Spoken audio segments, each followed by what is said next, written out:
Good morning everyone, and welcome back to the channel. So today we are going to be fixing the truck suspension. So it currently has a 3-inch leveling kit up front, which is just taller springs up front, and it is running factory suspension in the rear. So it's kind of hard to tell since the truck is not parked on level ground right now, but it actually has about a slant going back. It's about 3/4 of an inch lower right here than it is up front. So it kind of squats down like that a little bit. So we're gonna be fixing that today. We decided to go with a 1-inch block for the rear, and this is a pretty simple setup. It comes with 1-inch block for each side, and then the bigger U-bolts and whatnot. So we're gonna go ahead and get that installed, and that should actually bring the rear of the truck up about 1/4 of an inch higher than the front. So let me go ahead and get everything together, and I will come back and get you guys. Okay guys, so we already went ahead and did the right side here. So it's about 1/2 inch taller in the rear now than it is in the front. The front wheel gap measures 10 inches and the rear measures 10.5. Now keep in mind it still is on a downward slope, so once we get it parked on level ground, it should even out more or less. And we're gonna go ahead and show you the difference in suspension. So all it was is just that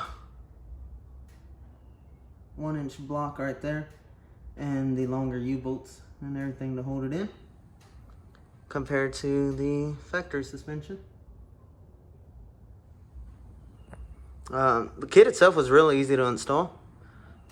Like always, the old stuff is usually a little bit harder to get the rust and stuff off of it, but no worries.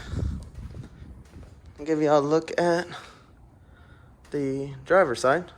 Now this is still stock height, and just so y'all can get a comparison. I don't know if y'all can tell, but it is 1 inch higher on the right side than it is on the left. So stock height right here.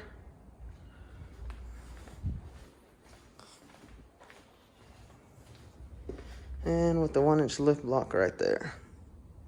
So let me go ahead and finish up the driver's side. We'll get everything torqued down, take it for a quick test drive, make sure everything's okay, which it should be. And then we'll go ahead and find a level parking lot and show you guys the end product. Okay guys, so we got the truck all done. I drove it around for a little bit to make sure it was okay, and then I went back home and re-torqued everything. Everything was still torqued down fine. So as far as wheel gap, now we have 10 inches in the front and 10.25 in the rear. So I mean, it's almost perfectly level. I mean, close enough for me.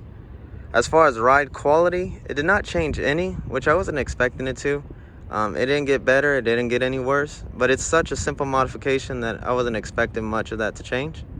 Now, the only thing I'm kind of curious to see is how much it's going to squat whenever I put a trailer on it.